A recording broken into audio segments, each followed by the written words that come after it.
Congratulations to the USD Golden Tigresses for beating the Adanson Lady Falcons in 5 sets. We have Coach Kung Fu Reyes, Angge Poyos, and Red Jurado. Coach Kung Fu, congratulations for this victory.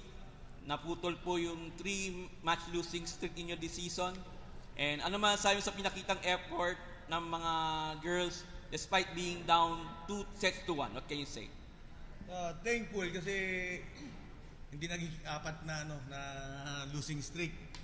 And yung grit ng mga bagets namin na talagang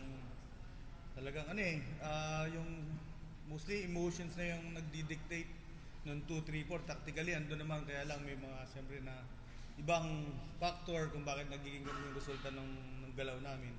And luckily nung sa bandang dulo ng 4th set, nung huling timeout, I guess, o doon sa technical timeout, doon nag-start na sila maka-recover. So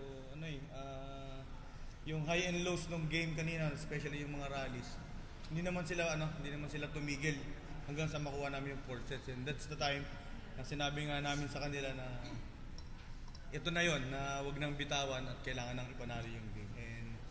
And na overcome naman nila yung lahat ng kung ano man yung mga negative vibes na nangyayari kanina.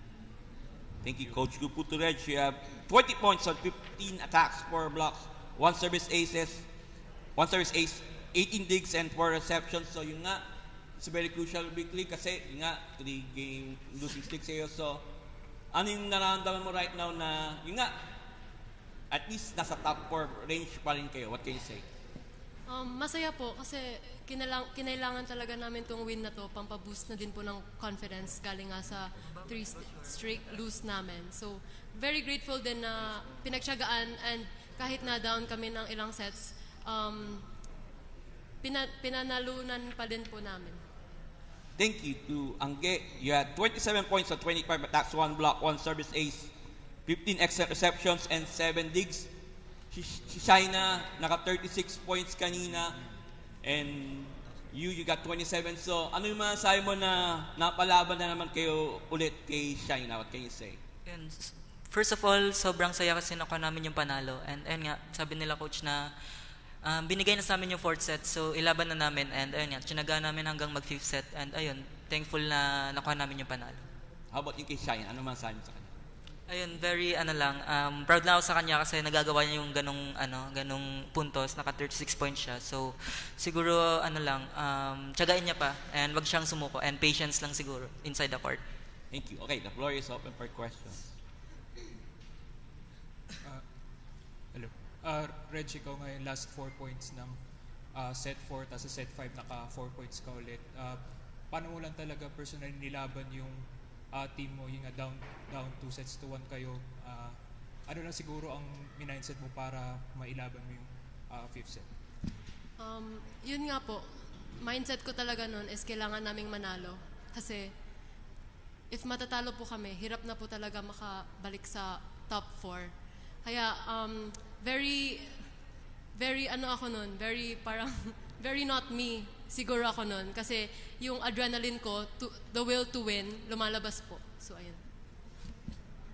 Coach, gaano lang siguro kalaking tinik sa dibdib na bunot na ayun nga, natapos na yung 3-game losing streak, parang ang baba talaga ng moral last few games. Actually yung yung moral naman ng mga bata, doon meron kaming 3 losing streak. Hindi naman as in low moral yung team. Kasi nga even we're losing 2-3 points, kaya lang yung takeaway namin is yung maturity at saka yung decision making magdating sa dulo. Kasi almost halos ng lahat, talo namin every set ng mga previous game namin is almost kasi puro breaks of the game lang. So may mga notable na error lang na kaming di-discuss na, so dapat hindi mangyari sa mga susunod na laro. So from adjustment to adjustment, andyan naman. Talagang malaking bagay itong panalo na to, kasi nga yun yung nire-remind namin sa kanila, ang laki ng mawawala sa amin if matatalo kami ngayong game na to. So doon narinig nila yon, nag-response na sila dun sa ano yung ibig namin sabihin. Then nakapag-execute na kami, then we keep trying hanggang maging success yung namin, yung atake namin, especially nung nung fourth set na supposedly 25-23 atake ni Reg outside. Pero andun pa rin yung yung drive na kailangan bumawi. So yun naman ang pinaka-importante na nakukuha ng team as of the moment. So yung maturity, decision making andyan na, and hopefully yung consistency ng game namin, yun na yung makuha namin. So talaga medyo mabigat ang pakiramdam kasi we're losing a set dito sa laro na to. Pero fortunately na overcome namin yung mga excess baggage na bit-bit ng mga bata kasi nag-overthink na somehow. So, nagiging stiff na, and bumalik lang ulit sila kung anong meron kami. So very thankful nga at na nakuha namin at na-break namin yung 3 losing streak namin. For Red Chinangge, medyo nangamba na ba kayo ng konti nung natalo na nga kayo ng 3 in a row? Kumbaga, mas nagiging concerning na ba na yung maganda yung simula, medyo unti-unting bumababa? At ano siguro yung nawala talaga sa UST during those 3 games na kahit pa paano nahanap niyo ulit ngayon? Kaya sa 3 losing streak namin siguro, ayun yung sinabi ni Coach na medyo bumaba yung moral namin. And ayun, parang sinimulan lang namin sa training, nagtiwala lang kami sa coaches, and syempre sa mga teammates na personally nagtiwala ako sa teammates ko na kaya namin mag-bounce back and kaya namin bumawi from the 3 losing streak. Regarding sa game position, ayun, medyo naging concerning nga kasi during the second and third set, nawalan ng pasa. Tsaka di namin masyado nabasa din yung spikes ng Adamson. And sila, nag-adjust din sila. So, yun yung isa din sa mga di namin nagawa, yung adjustment, in-game adjustment. So, buti naman, lalo na nung 5th set, buti na nagawa naman namin. For Coach, last time po na natalo kayo ng higit 3 in a row, season 80 pa po. So, kumbaga ngayon, ano po yung nakikita yung problema sa UST nung 3-game losing streak na yun na kumbaga sakit na di magamot yun? Ano pong issue? Yung assessment dun sa 3 losing streak namin, yung sa pagdating sa dulo. So, nananalo kami ng set, hindi namin madala yung energy towards another set. So, nawawalan ng technically pasa. Doon kami na nagiging erratic ang pasa namin, nagiging unstable yung first ball.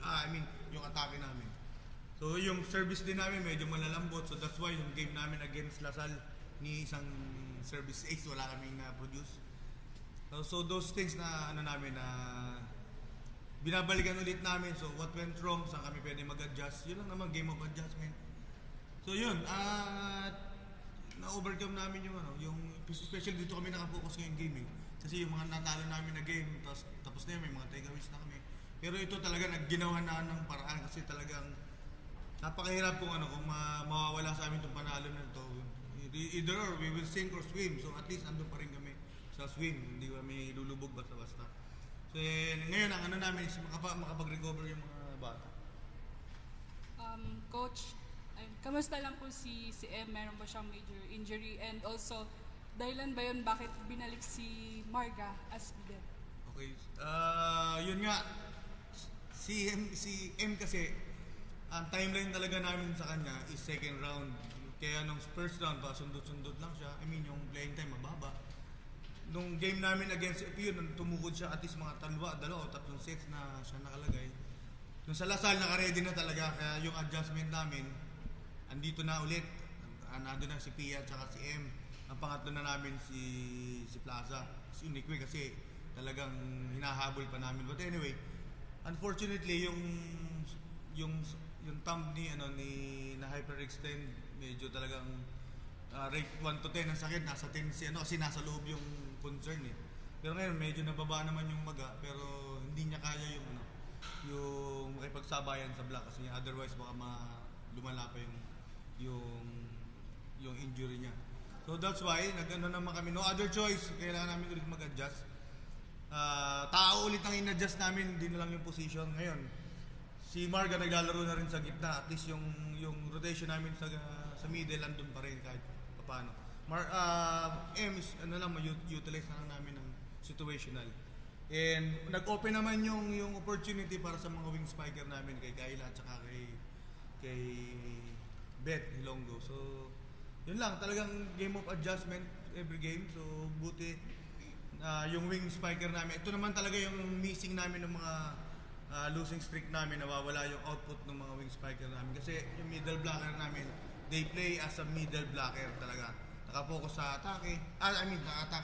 Nakapokus sa block. Kung may bola, then nakakapuntos. So most likely, out of system talaga nasa wing yung bola. Importante, andun yung mga middle blocker namin to play defense at the net. So, ayun. Medyo may malaki pa yung hope namin na yung transition ng mga positioning ng tao namin is makapag-adjust pa rin. Coach, ano lang masasabi mo sa pinakitang puso ng mga players mo, especially ng fourth set? And gaano na lang kalaking moral booster to keep your contention alive ngayong second half? I think ito yung dito na lumalabas yung yung learning namin towards dun sa namin yung 3 losing streak nga. So yung maturity, decision making nila kung we will let go, we will fight, parang ganun lang. Yun yung mga takeaway namin kasi skills, tactically, yung mga basic, fundamentals, andyan na sa amin eh. So yung learning experience namin dun sa breaks of the game, ng mga laro namin nung natalo nga kami. At least nagamit nila pagdating dito sa dulo, yung we're down, I think 4 ata nung 4 set. O 2 na yung na-recover namin hanggang sa nakakuha kami ng momentum. So yun yung malaking bagay na namin na nakuha namin dun sa mga losing namin moment namin. Congratulations, Coach Kung Fu, Angge, and Reg. Thank you. Thank you.